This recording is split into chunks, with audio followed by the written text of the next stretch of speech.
Okay, so right now let's talk about how to detect a phishing or a spoofing email address.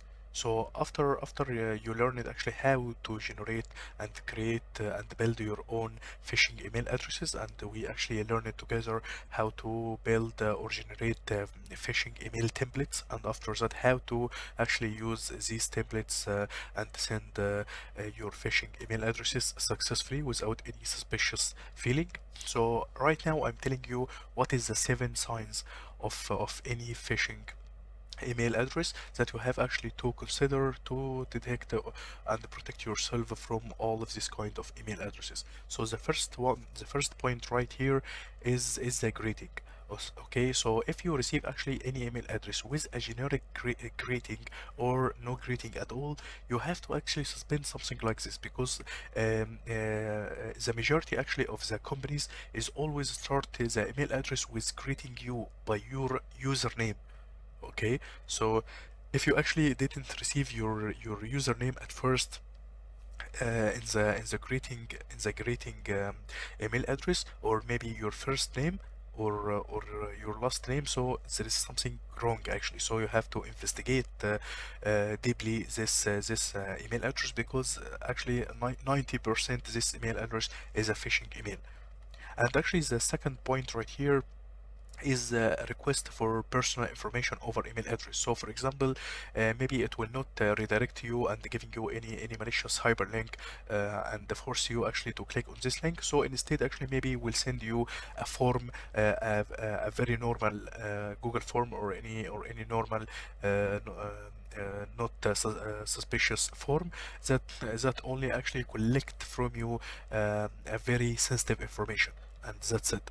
Okay, so for example, one of the famous hacking scenarios back then was sending actually a form for the employees. This form actually was a word document, and after the employees actually fill this form and resend again the file to the hacker. So the hacker actually, for example, will collect all of the bank information of these victims and so on.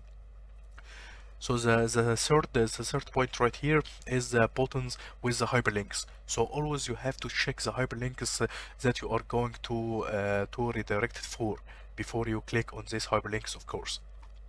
The fourth point is the attachment files. So for example, if you receive any executable files like this one, so if I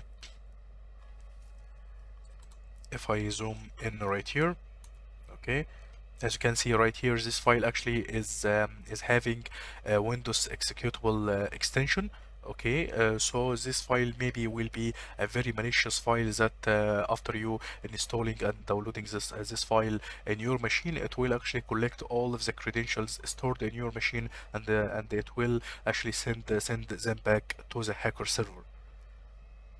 So point number 5 right here is always you have to check the spelling of the domain address.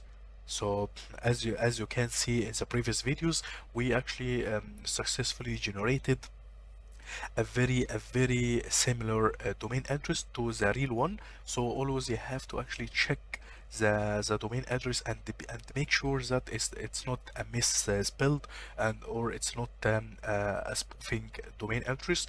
And actually I taught you in the previous videos how to generate something like this, so your eyes actually will be trained enough to catch this kind of malicious domain addresses. So point number 6 right here is actually the fake hidden hyperlinks. So when you find, for example, this hyperlink, so you have to hover with your mouse to reveal actually the misleading URL hyperlinks. Okay, so you have to hover on this hyperlink. Okay, so when you actually hover on it, the browser actually will show you the real hyperlink actually hidden behind this link. Okay, so it's actually a very easy trick all of the hackers actually is using today. So you have to check something like this first. So as I said before, you have to focus on the name the greeting name at first. You have to check actually the domain, and make sure this domain is not a fake domain. You have to actually check all of the hyperlinks inside the buttons, inside the hidden text right here, and also have to check the attachment files and see if this file is malicious. And I will teach you actually in the next videos how to scan any attachment files that has been sent to you.